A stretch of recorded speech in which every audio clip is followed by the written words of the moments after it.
Welcome to O.P.O.P, the podcast, Operation Protect Our Peace. I'm Stacey. I'm Sarah.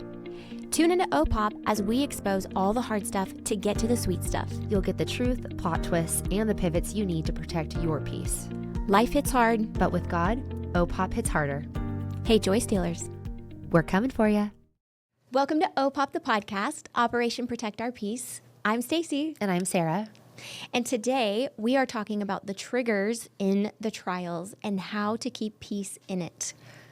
So, triggers and trauma. We're going to get to the definition, what helpful things we can grow in, and most importantly, how to keep our peace within it steady. So, really a lot of triggers could be named core fears. We'll get into that more. But Sarah, would you like to talk about my trauma and triggers? Yay. Yeah, actually, that is this episode. I'm going to be interviewing Sarah, and she is going to first get to her personal triggers. You've already followed by our stories, and now you're going to hear a little bit more in depth of breaking it down to kind of what happened after that. Yes. And just to remind everyone, the goal of talking about this is to provide you guys with tools and takeaways. And as always, we like to say, take what you like and leave the rest. So if it doesn't align with it helping your life, just leave it and don't pick it up. But if you're like, ooh, that was great encouragement, then that's awesome. Yep. Do you want to go ahead and talk about the trigger definition and trauma definition? Yes. So we actually had to Google the exact definition of trigger and trauma because we realized our entire lives and our therapy and growth and development and all those things that we've known a certain definition, but we're like, we need to make sure it's the correct definition. So we're going to read it from Google/Merriam-Webster. All right.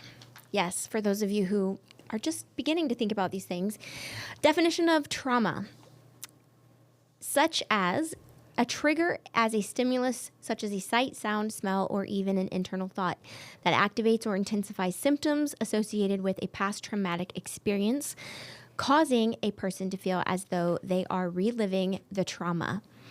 These stimuli are not inherently harmful, but activate the brain's survival response, leading to emotional or physical reactions like fear, panic, anger, or flashbacks.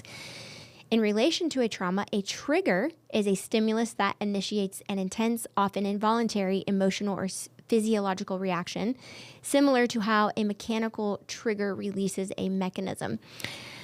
So, it is something that causes an intense and usually negative emotional reaction and can evoke flashbacks or re-experiencing of the original traumatic event. So, that being said, Sarah, we're going to start off. Can you share some of your most significant triggers and how you discovered it? Yes, absolutely. So the best way for me to explain is going to go state the trauma, state the trigger. So I'll do trigger number one. And there are a few triggers, obviously, that I face from my life story, but I don't think I'm going to be able to get to all of them today. So let me just quickly give you a high overview of trauma and trigger, but we may not actually get to all of them. So trauma number one, being cheated on physically through other people and emotionally through pornography. That's the trauma. The trigger to that is nudity and any sort of sex scene through TV and movies. Trigger number two, the trauma, being molested. The trigger, again, nudity and any sort of sex scene through TV and movies. And also if there's any sort of plot or theme in novels, books, movies, TV that relates to any sort of abuse. So any sort of real life abuse of physical, emotional, verbal, or sexual, that triggers me of past trauma, being molested. Trigger number three and trauma number three. As a kid, my sexuality being spiritually attacked and causing sexual confusion. That's the trauma. The trigger, again, nudity, sex scenes, and also any sort of same-sex partner scene where they're showing affection in a movie or TV. Trigger number four, trauma, mental and physical eating disorder of anorexia.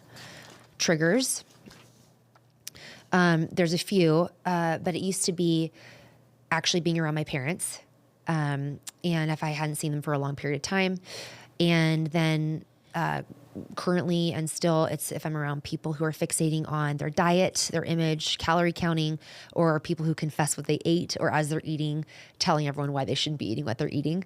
And then for romantic partners, the trigger for eating disorder trauma for me is if they look in the mirror and they have negative self-talk, and or if they also share what they're eating and they're not happy with how they look, or this is what they want to fix. And what's when they look in the mirror and then you see them look in the mirror and then they turn to you and say, like, I just don't love how I look in this area. And they start to fixate on it. And why that's a trigger for me with when my partner does that is when I see them who are handsome. Well, I'm just gonna talk about my current partner, Jonathan, because it's not about the past, it's the current. But Jonathan is so handsome, and I think he has an amazing physique. And so if he is projecting negative self-talk when he looks in the mirror, then I go, gosh, if that's what you think of yourself, then like, what do you think of me? Because I think you look fantastic. But if your standard is perfection or really high standard of expectation, then does that mean it affects how you see me? And so then that's the trigger of, well, how do I look? And like, how's my weight and all those things. So that is one of the triggers. And then trigger number 5, we'll actually do this quickly because we aren't going to get to these, but another trigger is that I have a trauma of abandonment. And that's from both husbands failing is the role to protect, provide, keep me safe, unconditionally love me, and spiritually lead me. And so because of that, I have, and I still work on fear of abandonment. And so I'm triggered by actually a long list of things, which we're not going to get into. And I'm going to actually just stop on those because of all the other things we're going to need to get to. So we can talk about the other. You breezed through those, but hello. Let me just Get through fast. Let me just say thank you for sharing all of those, which we know that it was so much that you experienced in your story up to now. So it's so helpful for you to be sharing real life things. And I just want to point out that every person's triggers are unique. Yeah. So we're sharing these to help our listeners understand that their traumas are different and they are going to have their own triggers. Right. So giving these examples according to your story is so helpful. So next question I'm going to ask you is, how do you typically react when you get triggered? Yeah. So I used to never process and not have any self-awareness, empathy, sympathy, or reflection. That's a great formula. I mean, truly. Listeners, please know that we have come a long way, okay? We have our working on itself and we have our old. Yeah. Right. Yep. So that's how I used to handle it. And when things would happen, I would act like a robot and categorize the wounds in my brain and then file them away and not deal with them and then move on. That led to some severe health problems, some anger issues, and unhealthy behavior. So now we don't do that. Now 1,000 thoughts go through my head. I internally process. I take inventory on my mind, my emotions, and my body, and I assess all 3 areas. For triggers associated to romantic partners, I do the following. I ask, and I'm going to have to read this because it's actually a formula that I do. So it's going to sound a little formulaic and like I'm reading it, and it's because I am. So I go through these questions. That's helpful. Yeah. I say, am I feeling fearful? Am I feeling rejected and sad? Oh, and I'm sorry. These are, let me clarify. For triggers associated to romantic partners, this is the formula I follow. Got it. Because it's not the same steps. Right. That's true. If I'm dealing with a trigger from relationally past trauma than I am with being molested or my eating disorder. Or I do not have an eating disorder anymore. Thank you, God, that I'm healed from that. So past eating disorder. Right. That is no place anymore. Just clarifying that these are so helpful, and the reason you're reading them and not trying to memorize is these are tools that you learned. And this was a lot of time and work and effort to learn them. And now you're sharing them. So take note. Yes. Yes. Okay, go. Okay. So for triggers associated to romantic partners, I do as follows. I ask myself, am I feeling fearful? Am I feeling rejected and sad? Am I feeling nauseous, or is my back hurting? Because my back is actually a telltale sign if I am being triggered and it's bringing up past trauma, and I'm either still in denial and it's an accurate trigger where it's saying this is happening and I'm denying that this is still an issue, or my back is being triggered or my back is hurting because of the past trigger. And then I have to work through, okay, no, this is actually not a current issue. It's from the past, and it's just the socio-sympathetic, or what's the word? Socio-sympathetic nervous system. There's something where your body flares up from the past trauma, and my back is actually a telltale sign of a trigger. So I then take a step back and I take time. Instead of reacting immediately and out of the past trauma or wounds, I suss through my mind these questions. Did this person intend to hurt me? Is this a repeat behavior? Have they done this before after I've asked them to stop or change? Is this behavior actually triggering me because they have hurt me, or is this because of a past experience I have faced? Next question, is this changeable? Is this person capable of changing their behavior? Are they emotionally healthy enough to make these changes? Because sometimes people who hurt me, they may not actually have the tools to fix their sin if they're living in toxicity.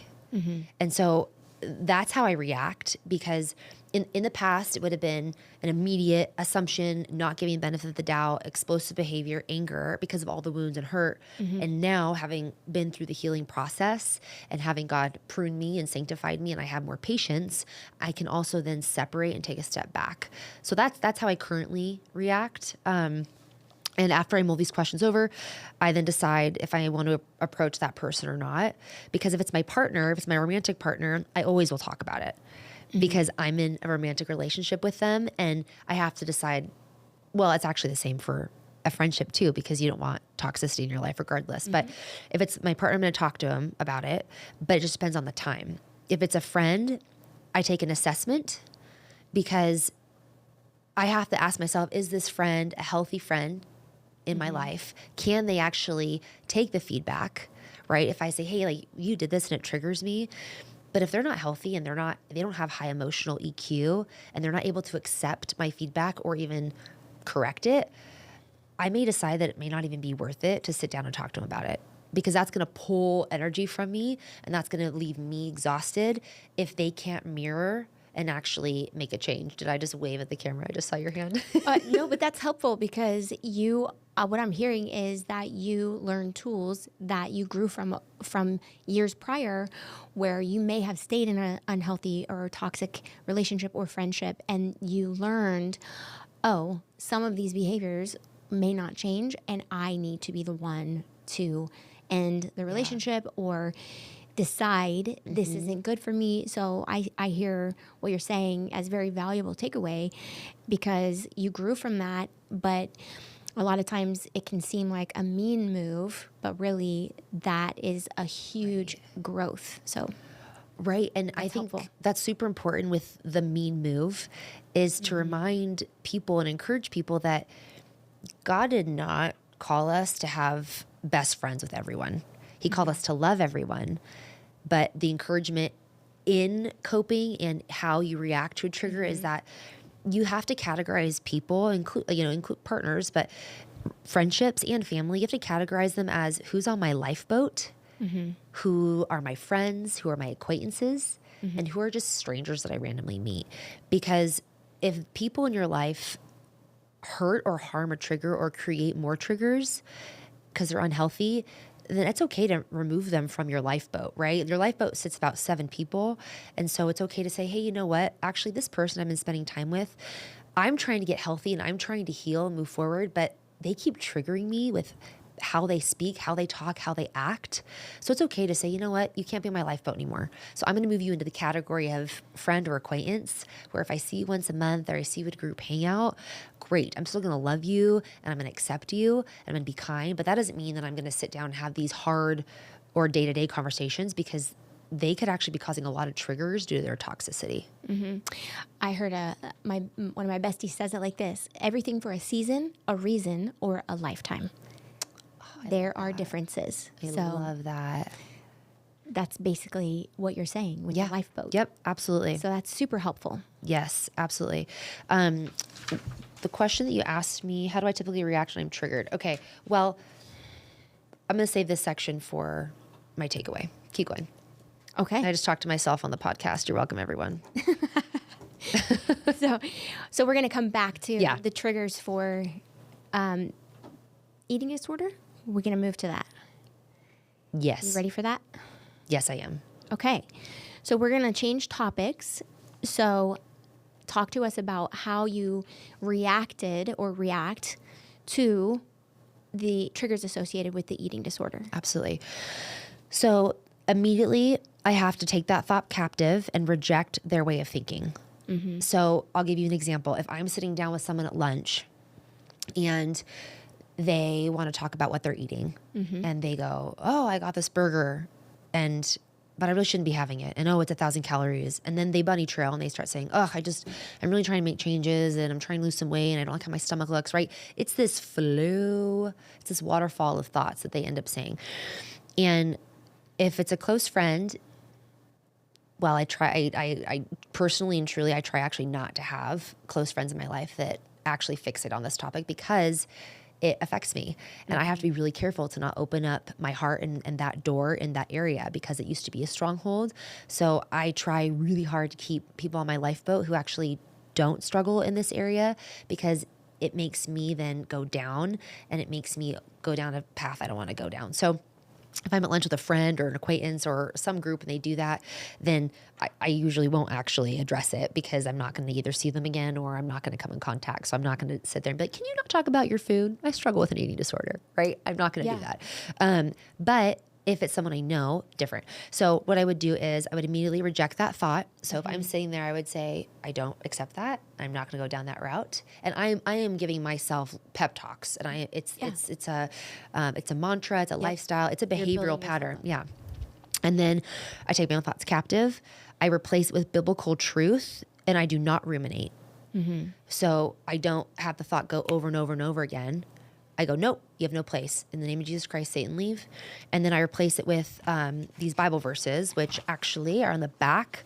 So there's a few Bible verses that I replace it with. One of them is 2 Timothy 1:7.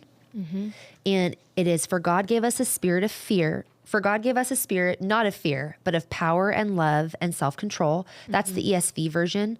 And then the New King James Version is, for God has not given us a spirit of fear, but of power and love and a sound mind. And then the other verse that I replace the lie and the struggle with is Psalm 139:14. I praise you because I am fearfully and wonderfully made. Your works are wonderful. I know that full well. And so by doing that, I'm reminded, no, I will not have fear. I will not be scared that I'm going to either get an eating disorder again or that I'm not going to be able to lose weight or that I am going to gain weight, right? All those thoughts that cause triggers. And then I praise you because I'm fearfully, wonderfully made. It's reminding myself of the truth of God, that I am wonderfully made in Christ. My image does not matter. Yeah. That is so trivial and not important. It is that I am healthy and I am whole in Christ, that I have healthy organs, that I am doing the best that I can with the temple that he's given me. And also saying, God beautifully made me. It doesn't matter what other people say or the world says, or if the other person is struggling with whatever they're saying and doing, I don't need to pick that up. I can leave it down. Well, and what I hear and the takeaway from what you're saying is we can't control if somebody, let's say you go to lunch with a new friend and this happens. You are growing stronger every day because you're practicing these things that you now learned. And one day you might be able to eat with whoever, whenever, because you've practiced this. But the truth is what you're saying is valid. When it's fresher, you have to guard up a little bit more until you get stronger and stronger and stronger until either the trigger has no strength anymore or you've set the right guardrails to make sure, because you've seen that happen where you're like, ooh, that still stung and I got to protect myself a little bit here. So it has nothing to do with cutting people off to be mean. It's just, again, where you're at, you've started practicing all these things, and I find that so healthy. Thank you. And to add to that point, by surrounding yourself, and I'm speaking on my own life, by surrounding myself with the right people on my lifeboat, my day-to-day, because I'm not surrounded by people who are fixated on their image and talking about eating disorders and food and calories and making it an idol, because I don't have that day to day, I'm then able to go and spend time with people when they do, for those random lunches or the random run-ins, because I'm not constantly consumed by that. Yeah. So then it isn't a mountain. It's a molehill, right? It's not as big of a trigger. You got stretched and you grew. Yes. So that safeguarding that I'm doing then allows me to stay present at the lunch and not, immediately unravel. Right. And also help people who might be going through the same thing and say, I once was there too, and now I'm not. Right. And you've been stretched to where it's not going to throw you down that path again, but you are now in a place where you can be like, and I have the capacity to also encourage you. Right. Absolutely. So I find that amazing. Thank you. Yeah, that you're there. So Thank you. now I'm going to transition into, are there specific situations or environments that tend to set off your triggers? In the past, yes. But again, now, not so much, right? It's less of a sting. So in the past, it would have been baby showers or bridal events. So being around women who I didn't know with bad advice or bad intentions. Yeah. Which is why I still don't go. Yeah. So for everyone who invites me to baby showers, engagement parties, bridal you parties, know all why. that, I just send a good gift and I'm like, heck no, I have no desire. Like the games that people play, I'm like, I do not want to wrap toilet paper around my head as a wedding dress. No, thank you. Anyways, gyms, those used to be a huge trigger for me in high school and in college. So going to 24 Hour Fitness or a Vasa or an Equinox was just like high anxiety. Yeah. Oh my gosh, please don't make me go in, because it would brew comparison and anxiety. And I go to Orange Theory now and I love it. And it is so cool. I get to walk in and I don't have those thoughts and I'm not struggling and I'm just like, I'm excited for my workout. Yeah. And I have that healthy relationship with food and working out. Like I love exercise because I enjoy it, not because I'm trying to look a certain way. Yeah. And my relationship has changed drastically by practicing all the things I just said and by making those changes. And so thank you, God, for healing me on that. Thank you so much. Okay. And then another thing that triggers, or events that trigger, things that trigger, is it's music. I have to be really careful with what I listen to. Stacey and I are really similar. We love music. We love dancing, right? I mean, anytime there's a good beat, I'm just like pop, lock, and drop in, and I'm trying to do my hip hop. I used to listen to Dr. Dre and Eminem and all of the rappers back then. But now as an adult, I can't do that. I can't listen to secular music all day long without it affecting my brain and my heart. And then all of a sudden at the end of the day, I'm like, wait, why am I thinking about my ex-husband and my marriage is failing? And, I need to go hop on the gym or go hop on the treadmill, like, right? My thoughts bunny trail from secular music. And so that is something that triggers. Gotta be careful. I usually do worship music unless I'm having like a fun dance party with Stacey in the car. And then it used to be also seeing my family, but now it's not. So now it's great because I had to face it head on. I had to rip the Band-Aid off. And that kind of goes along with who are you going to keep in your life and who do you need to have conversations with, of saying, hey, this is hard. Can you help support me? And so with my family, it used to be my parents, because I would get nervous and anxious that I hadn't seen them in a few weeks. And so they were going to comment about, you got huskier, or you look beefier, or you look frail. I mean, it was always commentary on how I looked. That was the first thing that came out of their mouth. And I remember after my first divorce, I was at their house, and it was a transition of when I was didn't have a place to live, and I was 1 week when I was trying to find an apartment. I mean, I wasn't homeless, but I was without a home. And I remember my dad said something on television, and he commented about someone's weight, and she was skinny. And so I'm thinking, if you think she's skinny, what do you think of me? Because I am a lot heavier than that girl. And so I ripped it off. I ripped the Band-Aid off, and I said, Dad, I can't do this anymore. And I said, I've had an eating disorder most of my life. And this is the first time that I spoke about it. Said it all. Yeah, at 25. And I said, I want to be able to spend time with you and Mom. I love you guys. I know it was not intentional. I know that you don't have malintent, but it is so impactful on my life and harmful. I need you to stop saying how I look, stop making comments when you see me, stop commenting about TV or people that you see, or like, oh yeah, I saw John and he's gained some weight since I last saw him. Just stop. I don't want to hear anything about image. Yeah. And it was so good. My mom, my dad, and I, from that point forward, we had so much healing in that. Yeah. And we have a beautiful relationship and dynamic about that now. And now when I see them, I don't have anxiety. They don't do it. One, they stopped and they came alongside and supported me in that. And two, I don't even think twice when I see them now. That's like the last thing on my mind of like, oh no, I wonder what they're going to say about my looks and my weight. So Yeah, another point of speaking up, right? And also when people are unaware that they're doing it. Sometimes it really is unintentional, but they don't even recognize the damage that it's causing. Correct. And so with the right people like your parents that you want to have a healthy relationship with, that was such a breakthrough for them to understand and then go and make a decision to say, yeah, we care too. So because we love Sarah, I need to change that behavior. And they were willing to do so. And that allowed a healthy relationship to follow. So again, well done. thank you. So what are some patterns that you noticed in your triggers and strategies or techniques that you found helpful in managing them?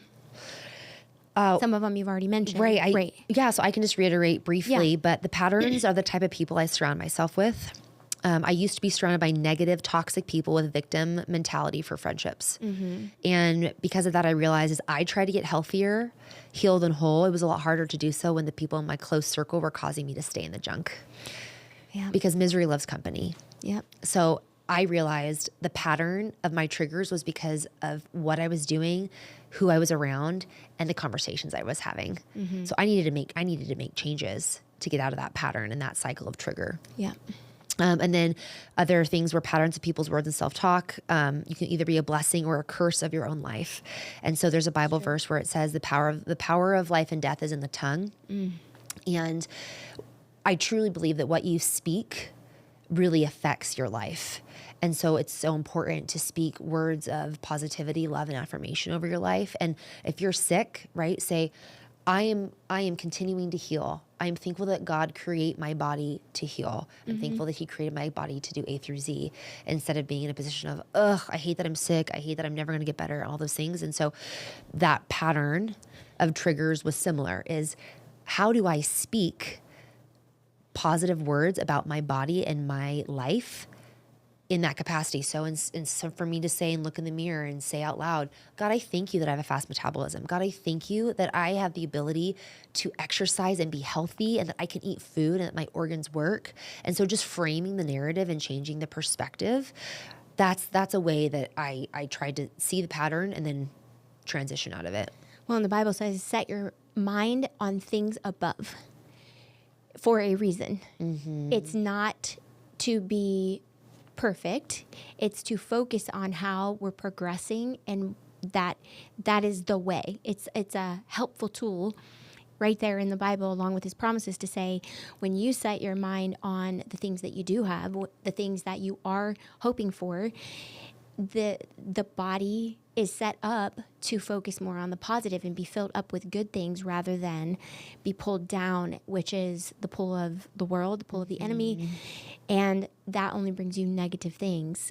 Whereas what you're saying is, again, practicing the things that brought you forward instead of pulled you back. Right.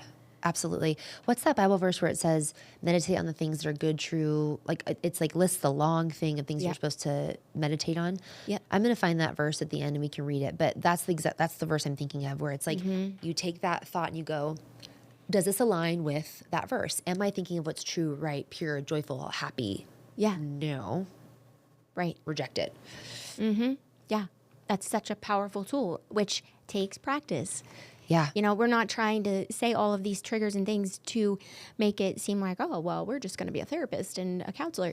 We're putting practicality to the things that work and the things that can give hope. Yeah. And we're living proof that it works. Yeah. So that's also why we're sharing it, because we've put them to use and it's worked. Absolutely. And can I add one more thing? Of course. About patterns. Yes, It says, of course. what are some patterns you've noticed in your triggers and strategies or techniques you found helpful in managing your triggers? So facing it head on with partners, right? So I asked Jonathan if I could share this today, but that's also something that I found really helpful is well, because I'm with a man who's healthy, who is God honoring, and he holds my heart well, I'm able to have healthy and productive problem solving conversations. And so when he looked in the mirror and said something negative about his body, I was able to then say, hey, can I talk to you about something? And I hit it head on. And it forced me to be vulnerable because I got to say, okay, I'm still not perfect. Well, I will never be perfect, but I still have struggles.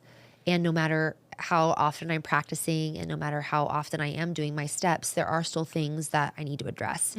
And that's a vulnerability. That's saying I've done a lot of work to get healthy, but I still have stuff. I still have junk sometimes, right? Of course. And so when I approached him and said that, and I said, hey, this is actually harmful and it pulls me back to being triggered for past eating disorder. And I explained to him the why. And his response was so gentle and so supportive. And he goes, oh my gosh, I am so sorry.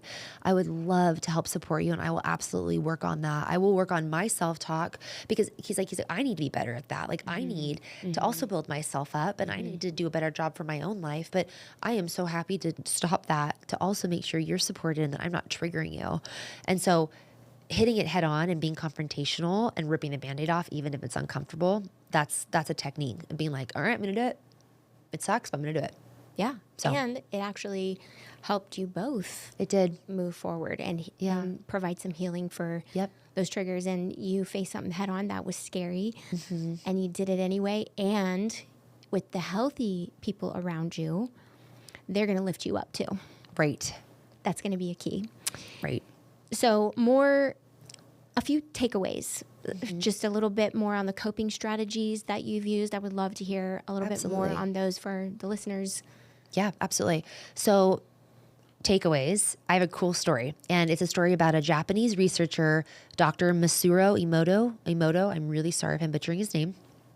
And this doctor did an experiment, and I'm going to summarize, but you can look him up for the more detailed version. But Dr. Masuro Emoto did this experiment, and he took 2 water molecules and he put them in 2 separate dishes. He had the exact same lighting and the exact same control system, except for verbally talking to them. Okay, this is where it gets a little weird. Okay. But awesome. He took both of them, he put them in the exact same controlled environment, but he would speak to one water molecule and say hateful, negative, horrible things about the water. He would go into the other room and he would speak positivity, love, joy, encouragement, affirmation to the other water molecule. After the end of the experiment and the time given, I'm not sure how long it was, but after the end, he then reviewed the water molecules. One of them made a beautiful crystal and was gorgeous under the microscope. The one that he spoke hatred and negativity to looked like it was dying and shrinking up and shriveling. Wow. And so the point of his experiment was that what we say and what we do and how we respond to ourselves and our body and our mind and our soul, we can dictate how we internally feel and how our body will function. Because his argument was our body is made up of, I think it's like 70% of water. It is. And so that's what he was saying is he goes, if our bodies are made up of 70% of water, then how powerful are we that we get to speak truth and love and light to our body? And so that's a big takeaway for me with my triggers is speaking out loud the biblical truths that God has promised and given to me, because that's the truth I need to align with, because that's how I want my whole body, soul, and mind to correspond to. And people, she lives this. She encourages me on the regular, and not just me, every person around Sarah can attest to that's legit. She is not just saying that. She lives it, people. Thank you. You do. Okay. So that's my first takeaway. Takeaway? Yes. And then the second takeaway is when people project their own fears onto your life. So That's a big one. relationally, with the triggers I said with partners or with friends, because one of my triggers is when women or people give me unsolicited, I didn't share this earlier, but when they give me unsolicited advice about my relationship, it triggers my failure of relationships, the trauma of failed relationships. And a lot of times, unless you know me really well, or unless you're a pastor or family or a mentor, most of the advice that people give me really suck. Yeah. And it's painful. Yeah. And it's really their own fear being projected onto my life. Or just an opinion. Or, and yeah. not really backed With always facts. with, yeah. Or evidence or things that really prove it. And so one of my takeaways is for that trigger, if someone gives you advice or they speak something over your life, I mean, this is a really random example, but the other day someone said, you're going to really regret not having children. And if you don't have a kid, you're really going to regret it. And you need to start trying to have a kid now. You're 38 and your eggs, like they gave me some statistic about how it's going to be harder for me to have a baby.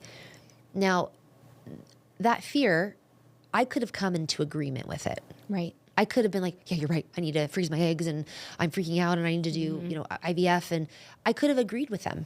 Right. But when she spoke to me, I sat there and I said, I'm not worried and I'm not fearful. And then internally I said, I do not make an agreement with that lie. Yep. And so for me, the takeaway is for people's fears that can help make agreements with my trigger, reject it. And sometimes I even say, if sometimes people speak things over me, I actually might say, if they're a Christian, I go, I reject that in Jesus' name. Yeah. And if they're close enough to me, because I'm like, I don't want that. No, I renounce that. That Yeah. does not come into my life. Yeah. Which is a great takeaway for all of us to be careful with our words and Yeah. to be careful with what we say to people. Absolutely. And that's a conviction You don't for know me. where someone is. You don't know what Right. they're dealing with. You do not know their story. Maybe the takeaway is pause and maybe listen to their story and Yeah. listen to what got them there before you jump to things that you have no idea. Right. That would be a great takeaway for all of us. Absolutely. In James, it says your tongue is, what's that verse? These are the times I wish I could just pull it out. I'm working on it, guys. I know that it's a weakness, and I'm going to know Bible verses by the end of this podcast. But it says that your tongue is so powerful. Yeah, And remembering that absolutely. you can speak life or death over someone. Okay, and then the last takeaway, because we are crunched on time. The last takeaway is a pastor once said, you as a human can have the ability to help heal people's wounds. Someone struggles with being abandoned, you don't leave them. Someone struggles with a past partner screaming at them, you remain patient. We as humans have a powerful influence to either help heal people's hurts or hurt people's hearts. Yeah, it's so true. And that is one of my last takeaways in that capacity. Perfect. Okay, so next, I'd love to sort of wrap this episode up with just how your triggers have affected your relationships. And I would love to hear your growth and reflection. So you can just hit me with a little mix of all of that. Yeah, absolutely. So how have they affected my past relationships? Well, last year, I was still getting triggered often by friendships. But God did a massive pruning for me the last year and got rid of some bad apples in my life. So the impact and how it's affected me relationally with friendships, I'm not really facing that today. Yeah. Because people on my lifeboat aren't in that position anymore. And then with romantic relationships and the triggers of, abandonment and failure of marriages and molestation and all that stuff, day-to-day impact and how it affects my relationship. I have conversations with Jonathan, and again, he's allowed me to say his name, so I'm not spilling the beans, but I had a conversation with him of, hey, I'm triggered by watching R-rated movies. And I also don't feel comfortable with you watching them either, because I also want to know my partner's not watching nudity scenes or pornographic scenes and TVMA, because it triggers me back. That's your trigger, right? Right. Like that's not everyone's. Right. So we're not judging people what they do, but it's my that trigger. is for you because of what you've experienced. And Yes. the point is for people to learn theirs. Yes. So that they can set those types of things for their own life to say, this keeps happening to me because fill in the blank. Yeah. And then that has to be a choice they make. So I see what you're saying. Right. And so I asked Jonathan, hey, can you not watch R-rated movies that have nudity in it, because it triggers me back to when my first husband had a severe pornography addiction. And then for when I watch it, it triggers me with all these areas. And so that impacted our relationship, right? In a good way, because he was, again, so godly, so wonderful. He holds my heart so gently and he responds so supportive. And so that was one way. And then another way is just like the hard conversations, right? If things pop up and saying, hey, that's a trigger, can we talk through it? And addressing all the steps we said. Is this reality? Or are you actually doing something that's hurting me continually? Is it a trigger? Is it past or present? Going through, is it a truth or a lie?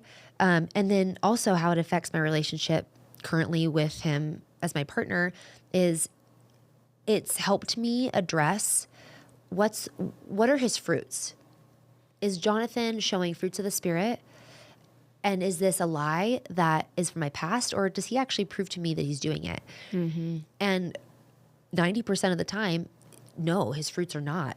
It's from being triggered. And so we get to work through that, and he gets to say, okay, oh my gosh, like this is what I meant instead, or this is what I was trying to communicate. And so it's helped me in my day-to-day relationship of being like, looking at the evidence of who Jonathan is, his fruits, how he's acting out, his words matching with his actions. And so that's kind of the day-to-day thing that we suss through on a weekly basis. Yeah, that's healthy and that's realistic in a relationship, no matter who it is, because you could have the wrong person be mean to you and say, are you kidding me? I can never watch a rated R movie. Are you serious right now? Right. And feel controlled and trapped and blah, blah, blah.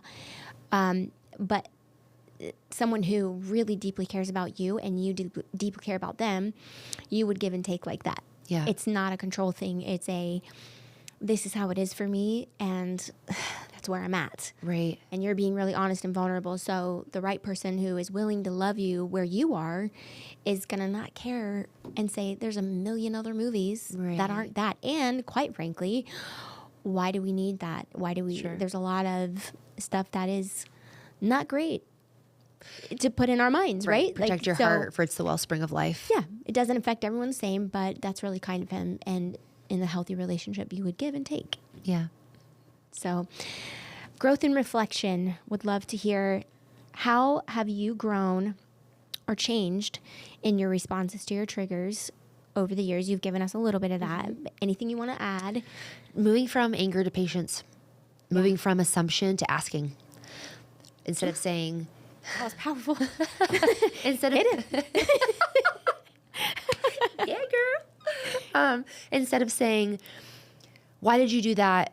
You know that does this to me, or how could you? It's, hey, did you mean to do that? Because this is what it caused within me. And truly separating. Yeah. Do you still get it right every time? No, actually, there was an example. I think that's one of the next questions is like, give an example that was I'm successful. only asking because I know I don't. Still a work in progress, people. Come a long way though. Oh my gosh, Carry so on. good. No, and actually, this is great. I'm glad you asked that. This ties back to that section I circled. Perfect. No, and here's why. One of my biggest temptations from Satan is being too busy. And when I get too busy and I don't leave room for rest, breathing, time, sitting on the couch and being able to connect with Jonathan, if I'm so busy and so wound up and becoming spread thin, that's the easiest way for me to actually not practice self-care and not practice patience. So I'll give you an example. Jonathan and I have been really busy the last 3 weeks and trying to navigate, the podcast and working full time and being, step girlfriend to 2 littles and all the things in between, and still trying to take care of myself, right? And making sure I'm aligned with God and making space. But we threw his daughter a birthday party, and he doesn't read my text messages sometimes. Okay. Triggers me with my value. I'm like, can you just read my text message? You have a read receipt. And he has a watch. So I'm like, you looked on it on your watch. I know you've seen it. Why aren't you responding?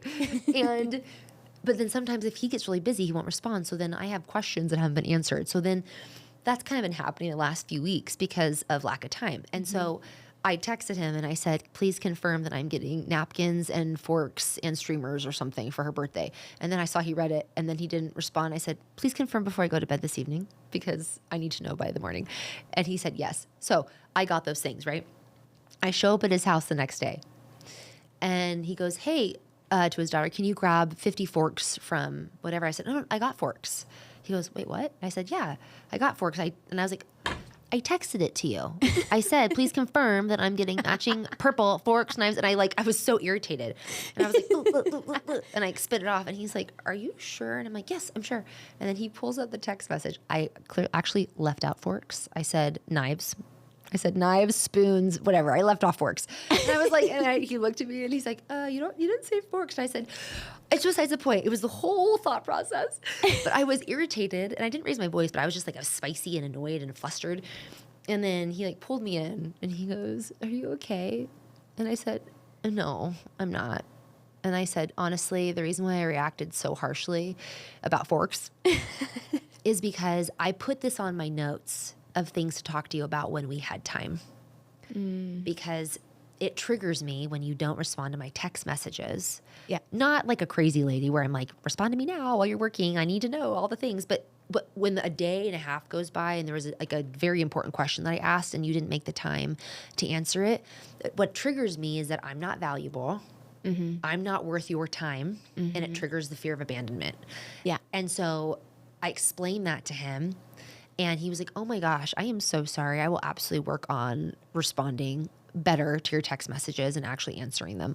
I mean, we're not really sure if he will because he's a horrible texter. He's 49 and a horrible texter. But I acknowledged that I did not do that well. I was triggered and I immediately snapped, and it's because of time. And so like a safeguard to that is making sure I'm never spread thin and never too busy, because if I get too busy and worked up and flustered and I'm running around and I'm doing 1,000 things and I'm cramming in 20 things in a 10-thing day, I'm not going to have the capacity to be patient over anger, ask over assume. Right. Because that's exactly what I did in the kitchen. Right. So, and then it just becomes a distraction. Yeah. Right? So, okay, what is one thing you wish more people understood about triggers? That God can heal past wounds to have triggers no longer be triggers. So, over the course of time and healing and just spending time in the Word, spending time with God, going on that journey of God, heal my heart, make me whole. Over 1 year, 2 year, 5 year, 10 year, what stings really strong will feel just like a little ant bite. All right. How do you maintain your peace and balance despite your triggers? I know you said a few things that you do for self-care. That would definitely be in those. What else? Well, I turn my phone off, oddly enough. I turn my phone off and I don't have stimulus or notifications. And that's something I do daily. People in my life really hate it. I'm always on do not disturb and silent. And so I only look when I have the capacity and convenience to look, so that way I'm not constantly pinged and triggered. So like if I'm driving, I'm not like ding, ding, ding, ding, ding, ding, ding. It's great. I now have the capacity. I have 10 minutes today. I'm going to look at my phone. But that actually helps me keep my peace always, which then helps me not be quick to be irritable. Because if I'm overly stimulated, I'm like, This works perfectly since he's not a texter. I know, don't tell him. That's hilarious. Phone off. Yes. Oh yeah, so that's pretty much it. Okay. That is my takeaway, people. Okay. And you already shared those verses Yep. at the end. So I already shared them. I am so thankful for you sharing your portion of what triggers you. I think there is a lot of takeaways here for our listeners. And we hope most of all that, again, take what you like, leave the rest, and stay tuned, because next we will be flipping that script and you will be hearing all the same questions for me, Stacey. So thank you for watching or listening to O.P.O.P, the podcast, Operation Protect Our Peace. I'm Stacey. And I'm Sarah. Hey, Joy Stealers. We're coming for you.